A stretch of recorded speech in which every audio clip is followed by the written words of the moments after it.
لحضرة النبي صلى الله عليه وسلم. الفاتحة. أعوذ بالله من الشيطان الرجيم. بسم الله الرحمن الرحيم. الحمد لله رب العالمين الرحمن الرحيم مالك يوم الدين. إياك نعبد وإياك نستعين اهدنا الصراط المستقيم صراط الذين أنعمت عليهم غير المغضوب عليهم ولا الضالين آمين.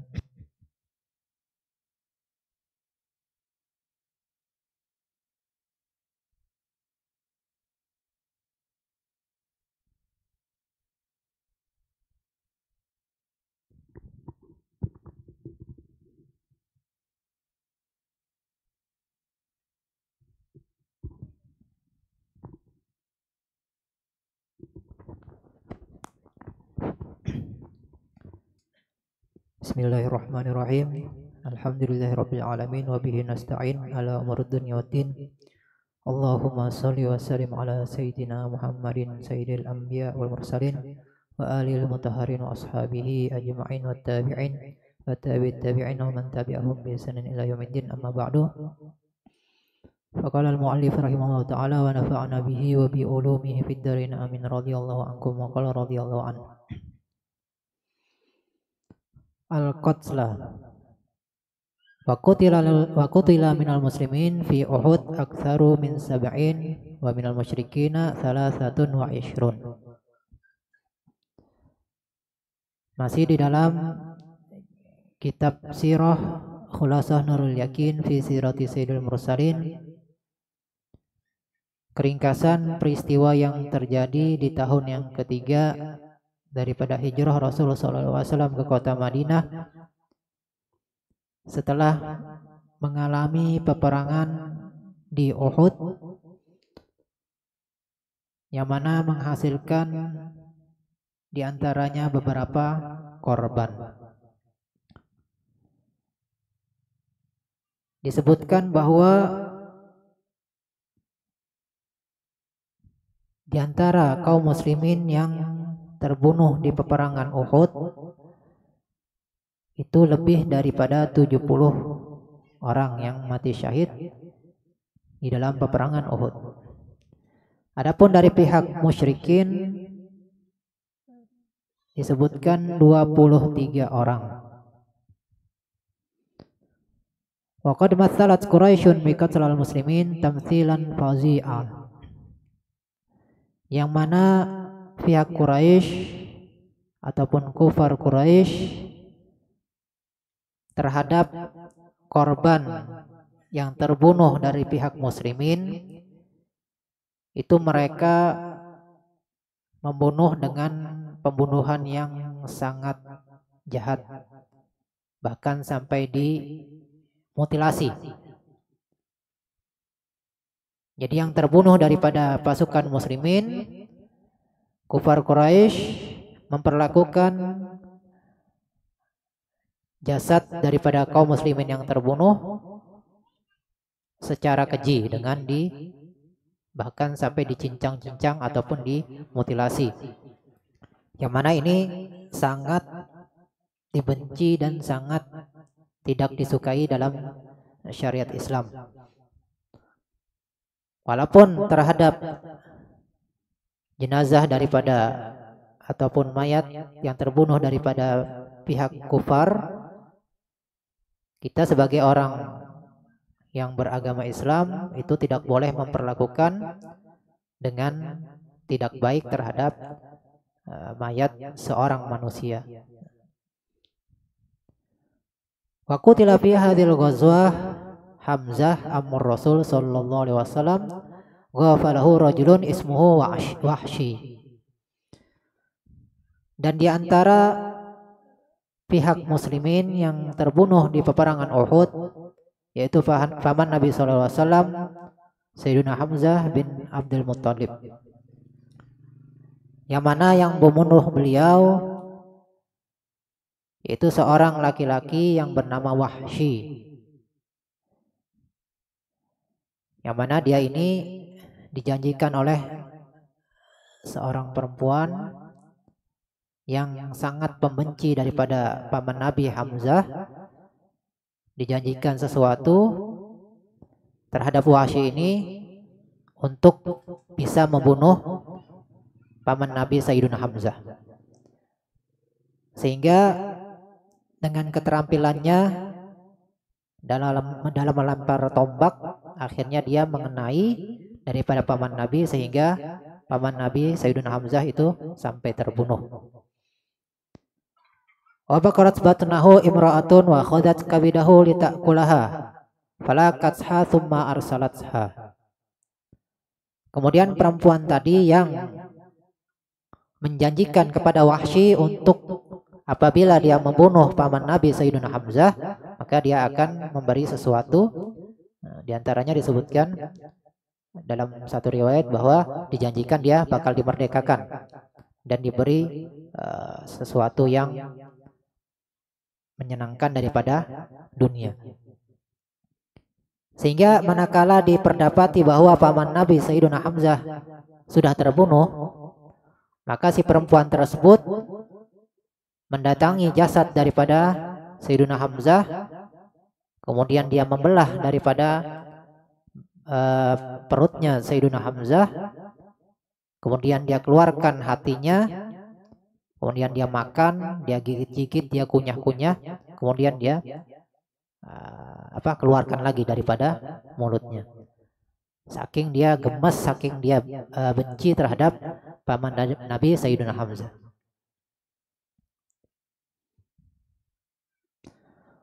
Waqad hazina alaihi Rasul sallallahu alaihi wasallam wa amara bidafni jami'il syuhada fi thiyabihim allati qutilu fiha. Maka Nabi sallallahu alaihi wasallam ketika mengetahui daripada pihak muslimin banyak yang terbunuh, bahkan diantaranya paman beliau sendiri Sayyidina Hamzah, maka hal tersebut menyebabkan Nabi bersedih. Kemudian Nabi SAW memerintahkan untuk mengubur semua korban, baik daripada pihak muslimin ataupun daripada pihak musuh, tapi terutama terhadap pihak muslimin yang mati syahid. Maka diperintahkan oleh Nabi bahwa mereka yang mati syahid itu hendaklah dikubur dengan pakaiannya masih melekat di badannya.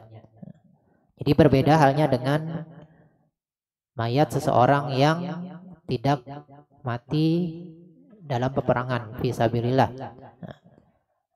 Kita kan biasanya memperlakukan jenazah, kewajiban kita fardu kifayah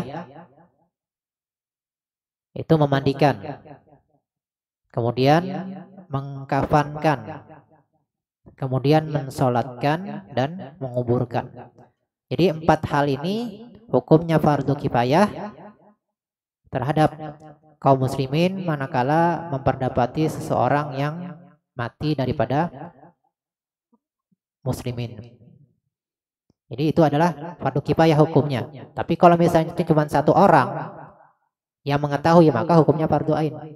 Misal ada 2 orang jalan-jalan misalnya nih sampai ke Bilaratung sini jauh, jadi cuma berdua berjalan sampai satu tempat, tiba-tiba meninggal salah satu, dan di sekitaran itu nggak ada lagi orang.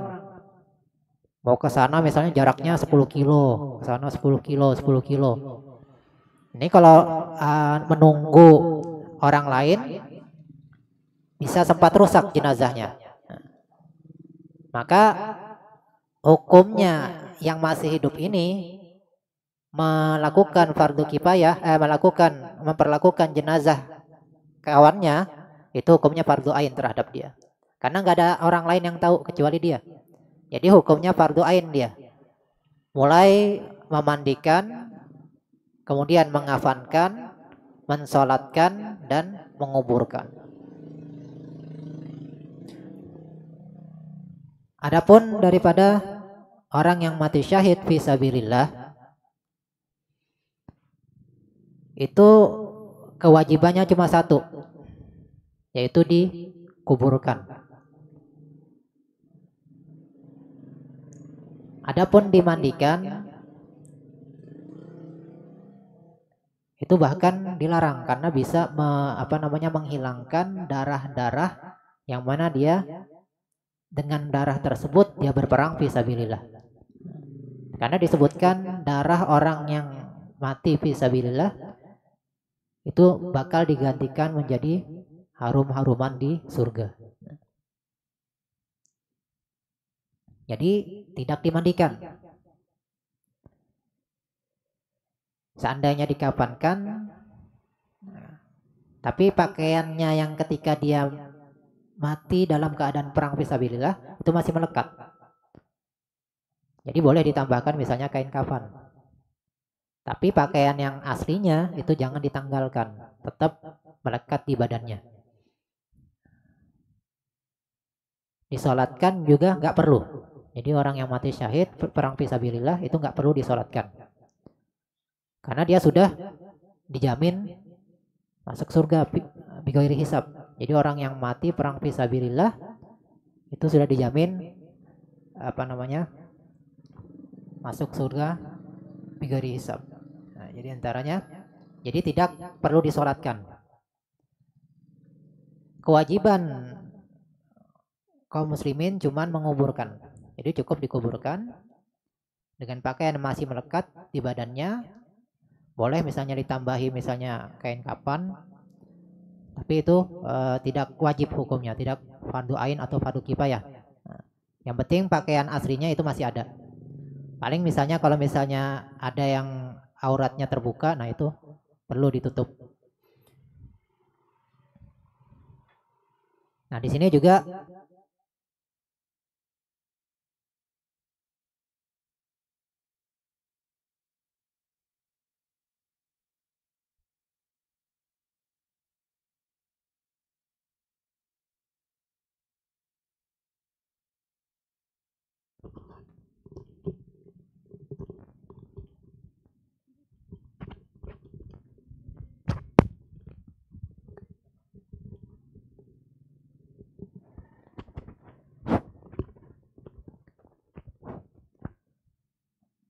daripada peristiwa Uhud ini banyak hukum yang disyariatkan.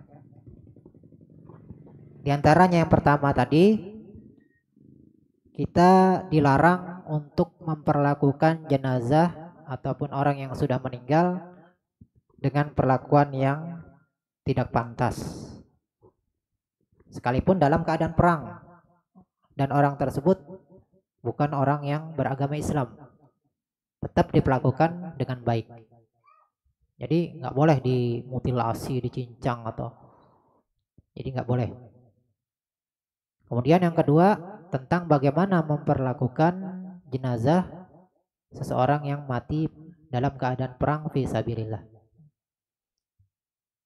Itu dengan tidak perlu dimandikan, dikafankan, disolatkan dan cukup dikuburkan. Walamma raja'al muslimun ilal Madinah sakhira bihimul yahud wal munafiqun wa qalu li ikhwanihim law kanu indana ma matu wa ma qutilu. Kemudian ketika kaum muslimin beserta Rasul SAW kembali ke kota Madinah, yang mana orang-orang Yahudi dan orang-orang munafikin diantaranya yang keluar daripada barisan orang-orang yang mau berperang ke Uhud, itu mereka mengejek-ngejek kaum muslimin. Wah, kalau perang nih. Dan mereka menyebutkan, coba kalian tinggal di rumah aja. Ngapain berangkat perang? Tuh akhirnya mati katanya. Luka-luka, mending di rumah. Atau bahasa kita sekarang, wah ngapain pergi maulid? Mending di rumah. Ada AC, nonton TV dan lain sebagainya. Berangkat sampai ke Binalatong ini, capek ya kan? Panas dan lain sebagainya. Mending di rumah. Nah ini kalau ada ucapan seperti itu, dikhawatirkan itu menimbulkan bibit-bibit sifat munafik. Jadi ucapan-ucapan kita hati-hati. Jangan sampai kita mengeluarkan kata-kata yang bisa menimbulkan bibit-bibit kemunafikan di dalam hati kita. Mudah-mudahan kita dilindungi daripada sifat munafik. Amin ya rabbal alamin. Jadi kata-kata seperti itu jangan sampai terlintas di mulut kita. Bahkan kalau bisa jangan sampai terlintas dalam hati kita. Ini kadang-kadang nih, kemana nih? Maulidan, Binalatung. Wah, ngapain jauh, capek. Jalannya hancur misalnya. Panas dan lain sebagainya nih. Enggak usah dah berangkat. Mending di rumah.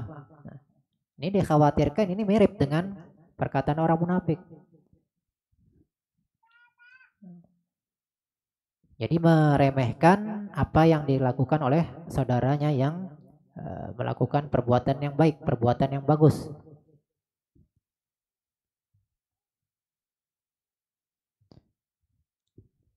Hawadithu, beberapa peristiwa yang terjadi di tahun yang ketiga daripada hijrah Nabi Shallallahu Alaihi Wasallam.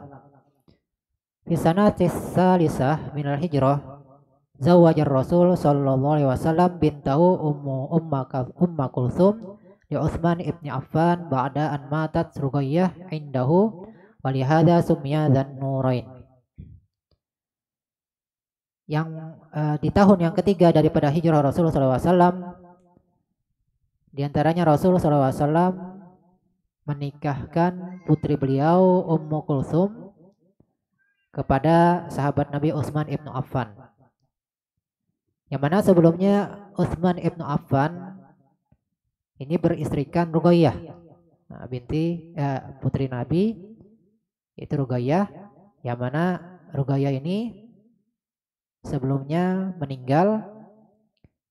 Kemudian setelah meninggalnya Ruqayyah, Nabi SAW menikahkan Ummu Kulsum kepada Sayyidina Utsman ibn Affan. Yang mana meninggalnya Ruqayyah ini itu terjadi ketika Nabi sedang berada di Badar. Tahun kedua terjadi peperangan Badar. Nah, ketika Nabi sedang berada di Badar, wafatlah Ruqayyah binti Rasulullah SAW. Yang mana di dalam peperangan Badar ini juga suami beliau yaitu Utsman ibn Affan tidak ikut bersama Nabi dan para sahabat yang lain melakukan perjalanan untuk melakukan peperangan Badar. Kenapa? Karena untuk merawat istrinya yaitu putri Nabi Ruqayyah yang sedang dalam keadaan sakit. Yang akhirnya di tahun yang ketiga setelah itu akhirnya meninggal Ruqayyah binti Rasulullah SAW. Nah, ketika wafat Sayyidatuna Ruqayyah, kemudian Nabi menikahkan lagi putri beliau yang lain yaitu Ummu Kulsum kepada Sayyidina Utsman ibnu Affan. Sehingga Sayyidina Utsman ibnu Affan digelar dengan Dzan Nurain, yaitu orang yang mempunyai dua cahaya. Karena kenapa dinamakan orang yang mempunyai dua cahaya? Karena beliau menikahi dua putri Nabi SAW. Bahkan di riwayat yang lain Nabi pernah mengatakan seandainya ada putriku lagi yang lain bakal kunikahkan dengan Utsman ibnu Affan.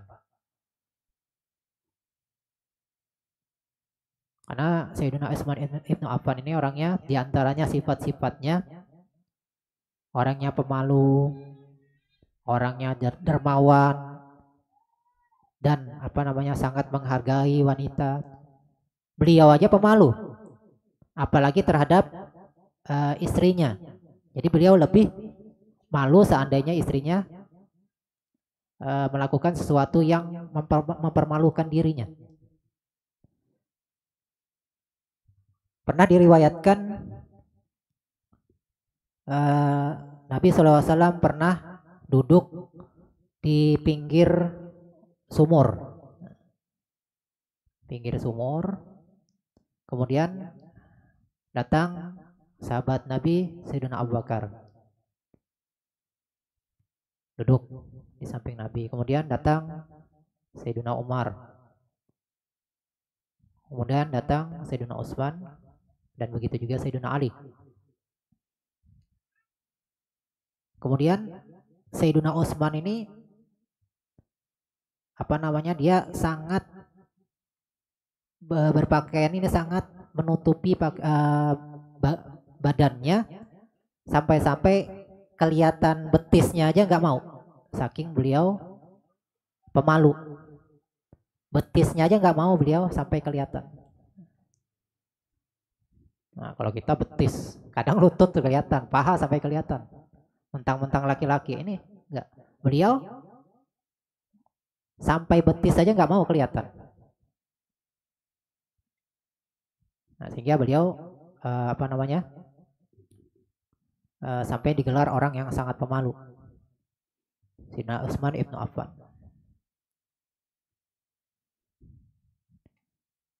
Bahkan diantaranya juga Sayyidina Utsman ibnu Affan ini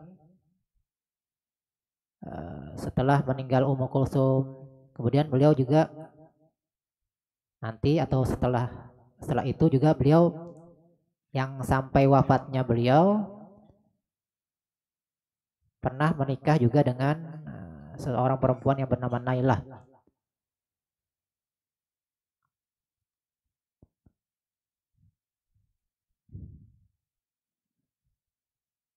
Nah, Nailah ini ketika wafatnya Sayyidina Utsman pernah dilamar oleh Muawiyah. Kemudian Nailah ini akhirnya menolak daripada pinangan Sayyidina Muawiyah, karena beliau sangat mencintai suaminya Utsman ibn Affan.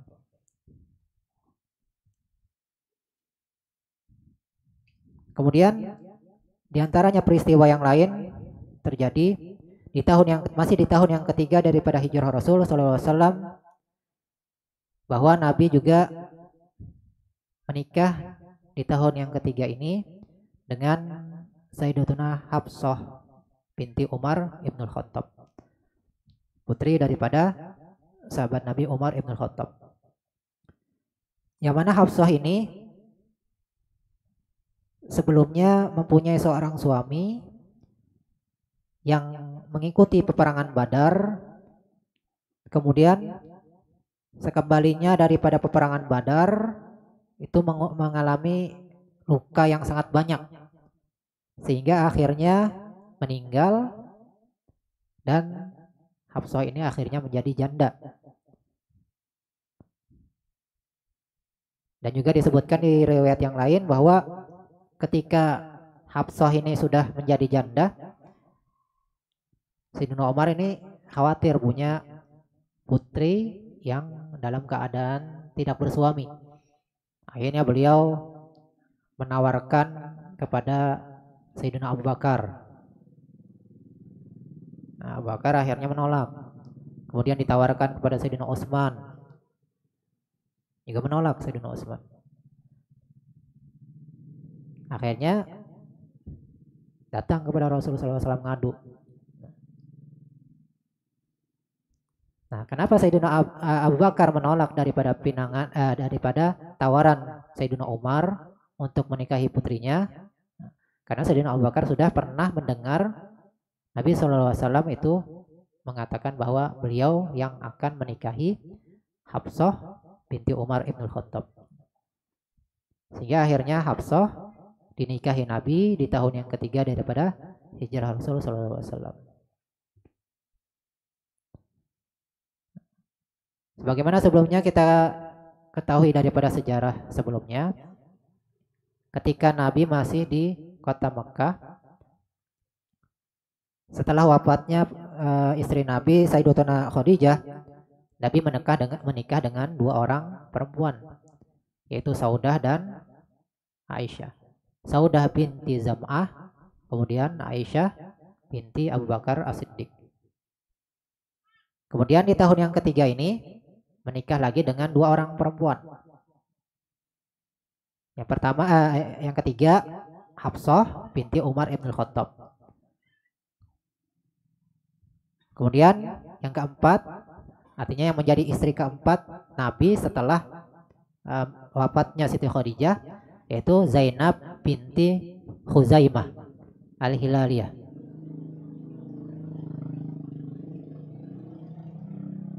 Zainab binti Khuzaimah ini juga menjadi janda ketika suaminya yang mengikuti peperangan Uhud wafat.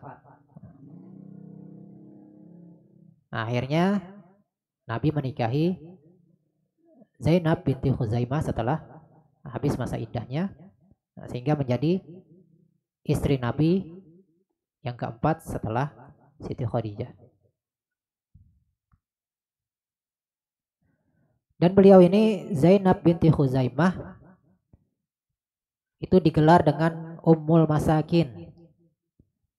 Kenapa? Karena beliau sangat menyayangi dan berbuat baik kepada orang-orang miskin. Jadi senang menyantuni orang-orang miskin, sehingga beliau digelar Ummul Masakin. Nah, Zainab binti Khuzaimah ini, sebagaimana yang sudah kita dengarkan daripada guru kita, bahwa Nabi SAW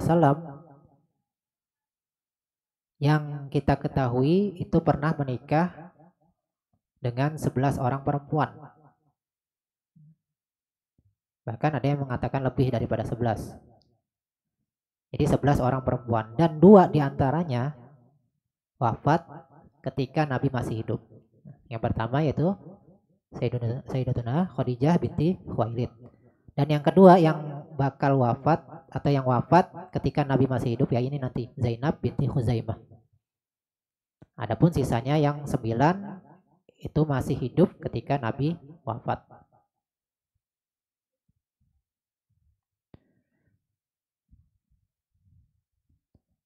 Wa fiha wulidal Hasan ibnu Ali ibni Abi Thalib. Kemudian peristiwa yang lain terjadi ketika tahun yang ketiga daripada hijrah Nabi, yaitu dilahirkan cucu Nabi,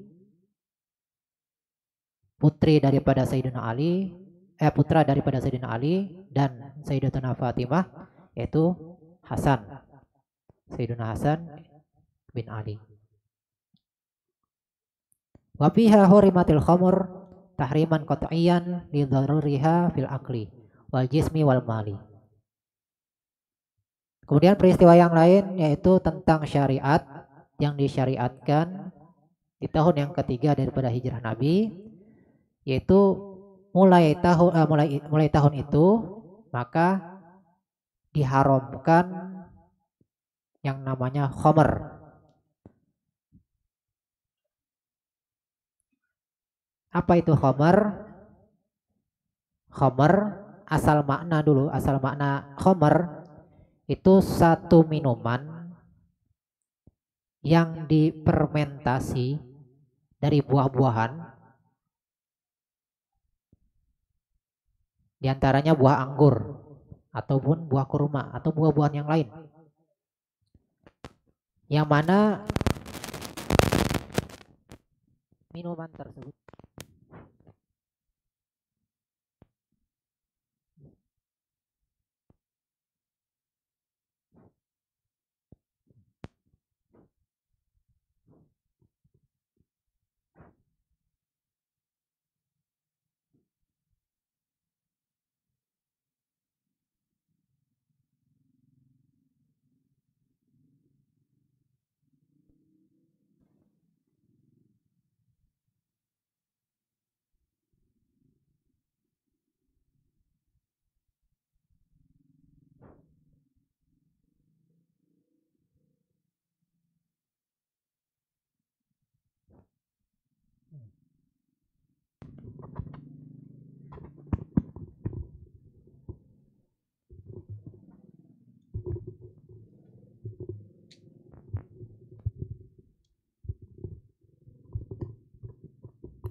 khamr adalah satu minuman hasil fermentasi daripada buah-buahan.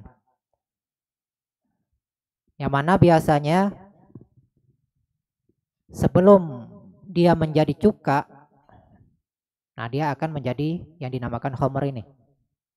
Yang mana manakala dikonsumsi maka bisa mengakibatkan bahasa kita mabuk atau kecanduan.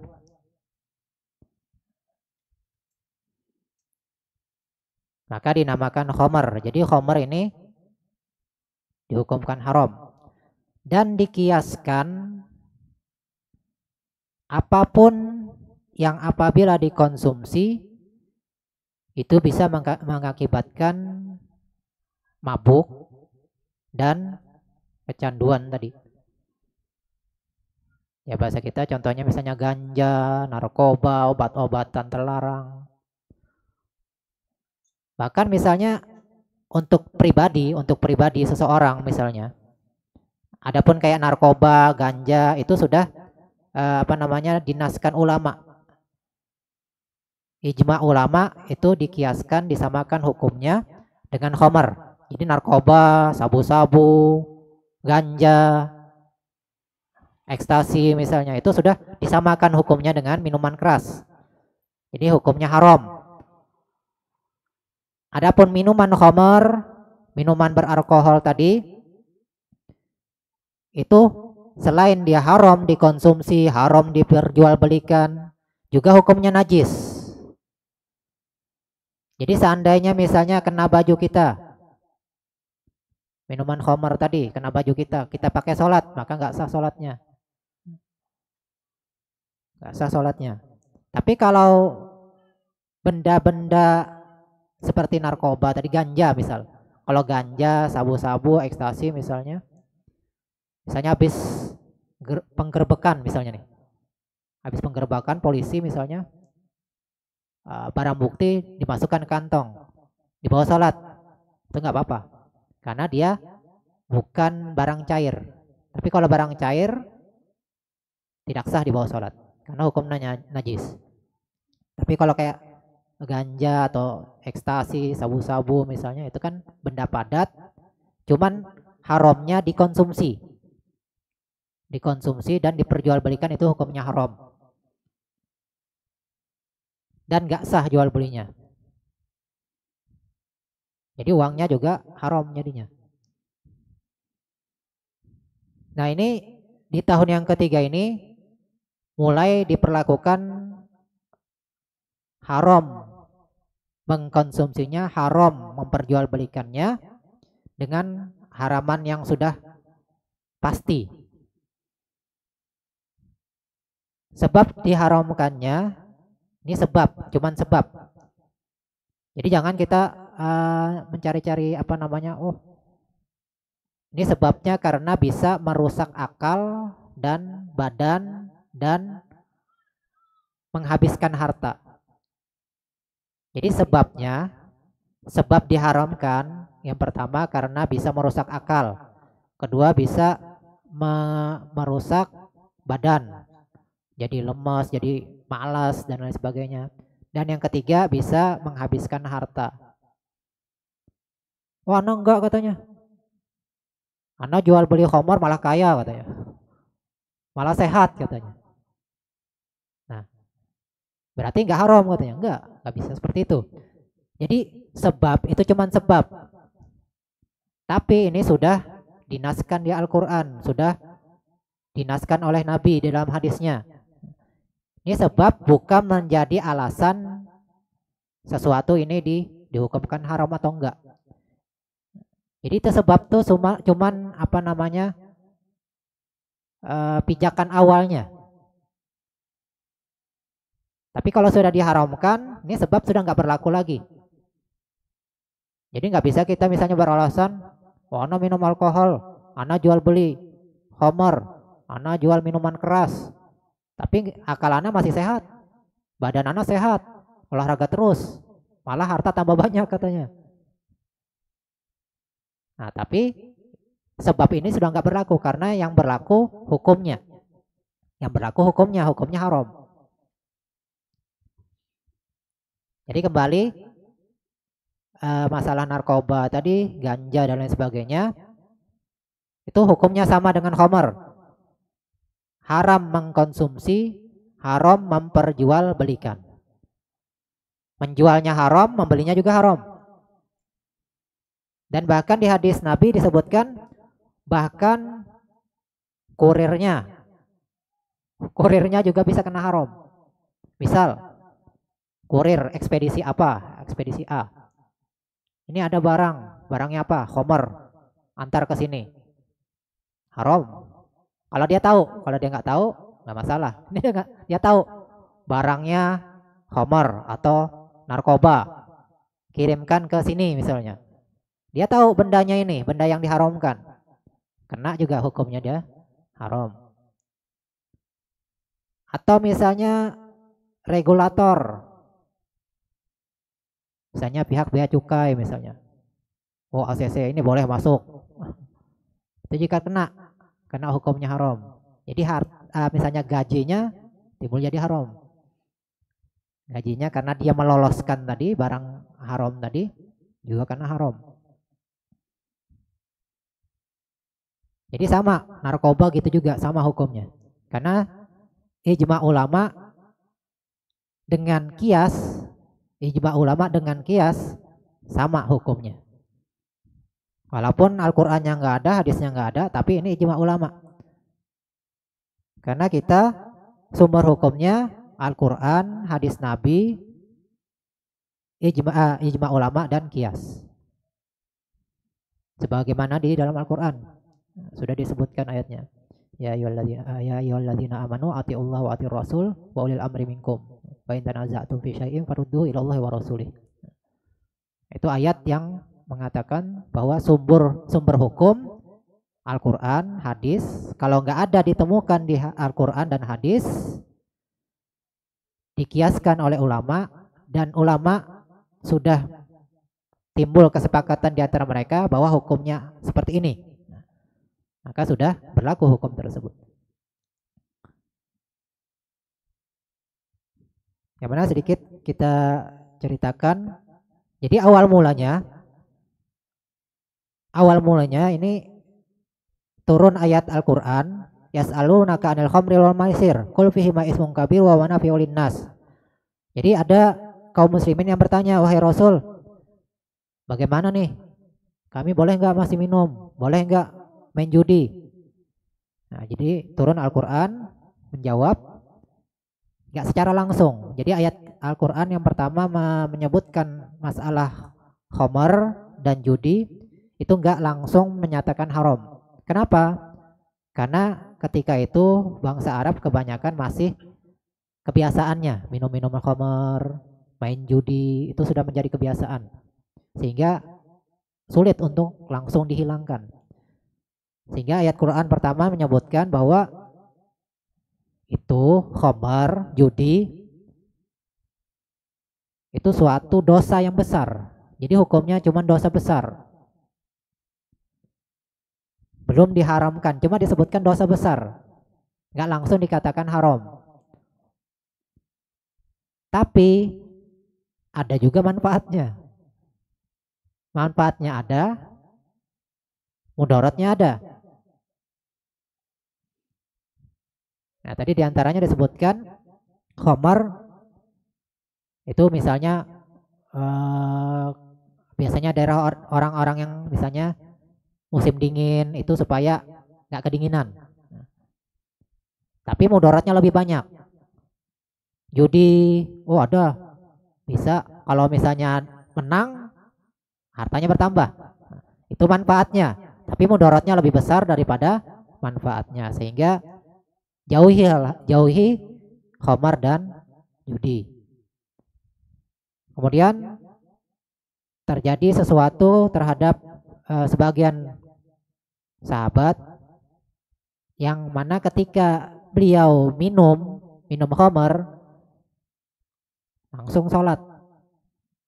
Jadi sholat dalam keadaan mabuk. Akhirnya turun ayat Al-Qur'an, ya ayyuhalladzina amanu la taqrabus shalah wa antum sukara hatta ta'lamu ma taqulun. Jadi sampai bacanya nih kacau. bacaan Al-Qur'annya ketika dia sholat itu kacau. Sehingga yang seharusnya bagus, misalnya doa untuk kebaikan, justru menjadi kejahatan, doa yang tidak baik terhadap dirinya. Sehingga turun ayat Al-Qur'an supaya jangan sholat dalam keadaan mabuk, dalam keadaan habis minum khamar. Jadi sampai dalam keadaan sudah hilang pengaruh alkohol tadi, pengaruh khamar tadi, baru boleh sholat. Kemudian turun ayat yang lain, karena sebabnya terjadi, biasanya kan orang habis mabuk ini bisa berkelahi, namanya orang mabuk kan. Nah, jadi terjadi perkelahian di antara kaum muslimin yang minum khamar. Akhirnya turun ayat Al-Qur'an, ya ayyuhalladzina amanu innamal khamru wal maisir wal ansab wal azlam rijsun min amali syaitan fajtanibuhu la'allakum tuflihun. Nah, ini menegaskan bahwa hukumnya sejak saat itu diharamkan. Wahai orang-orang yang beriman, bahwasanya khamar pertama, kedua maisir, judi apapun itu. Nah, judi, apa sih arti judi? Nah, ini perlu kita ketahui. Judi adalah sesuatu yang mengandung dua kemungkinan. Untung, bukan untung rugi. Ya untung dan rugi lah, untung dan rugi. Selain jual beli. Nah, kalau jual beli itu boleh. Ada yang untung dan rugi tapi bukan karena beli. Nah, ini dinamakan judi. Kalau jual beli kan ada barangnya, ada uangnya. Ini enggak. Untung rugi, sesuatu yang mengandung untung rugi. Contohnya aja misal, undian perlombaan jalan sehat. Uang pendaftaran 10.000. Nanti kalau menang undian bisa dapat mobil. Tapi syaratnya mendaftar 10.000. Nah, berarti ada untung rugi. Dia ngasih 10.000, kalau dia menang bisa dapat mobil, kalau enggak rugi 10.000-nya. Kamunya cuman uang pendaftaran. Tapi kalau misalnya 10.000, bayar 10.000 dapat nasi kotak misalnya. Udah dapat nasi kotak. Nanti diundi lagi. Nah, itu enggak masalah. Jadi 10.000 dapat dulu nasi kotak. Baru diundi. Nah, itu beda halnya. Itu enggak apa-apa. Tapi kalau misalnya 10.000 buat daftar doang, kemudian nanti diundi, nah ini bisa jadi judi. Jadi hati-hati, hal seperti itu sepele tapi sebenarnya judi. Atau misalnya di e-commerce, entah itu Shopee, Tokopedia atau lain sebagainya. Misal. Atau misalnya permainan, game online. Beli pakaian berlian, kapan udah tahu namanya. Beli misalnya ini 50.000. Apa namanya? Depo gak apalah. Jadi beli ini sekian. Nanti kalau bisa menang, nah ini. Kalau tadi 50.000-nya ada hasilnya, dia beli misalnya depo tadi 50.000, ada dapat sesuatu yang bisa dimanfaatkan. Tapi ini enggak ada yang bisa dimanfaatkan. Nah, ini kalau bisanya menang dapat 1 juta misalnya main game tadi. Ini bisa dinamakan judi juga. Jadi kita harus paham sesuatu yang dinamakan judi. Jangan kita sembarangan. Nah, ini sesuatu yang dinamakan judi itu dikatakan haram. Kemudian yang ketiga, wal ansab. Ansab itu berhala atau sesuatu yang misalnya seseorang menyembelih hewan untuk hadiah patung atau berhala. untuk nenek moyang misalnya. Nah ini dinamakan ansab, hukumnya haram juga. Jadi misalnya menyembelih hewan itu harus lillahi ta'ala. Nah sedikit kita membahas masalah menyembelih hewan itu hukum membaca bismillah dalam mazhab Syafi'i itu cuman sunnah.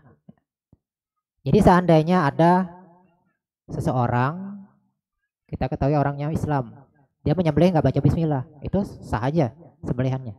Karena hukum menyembelihnya cuman sunnah. Oh itu ada ayat Al-Qur'annya. Nah itu maksudnya ayat Al-Qur'an di situ apa la ta'kulu malam yuzkar fi bismillah la ta'kulu malam yuzkar lam yuzkar ismullah. Janganlah kalian memakan sembelihan yang dimana tidak dinamakan nama Allah. Artinya dia menyembelih hewan tersebut bukan karena Allah. Nah itu yang haram. Buat apa? Buat nenek moyang. Ini buat patung misalnya. Ya, sesajen misalnya ya. Bukan karena Allah. Tapi kalau hukum membaca bismillah itu sunnah.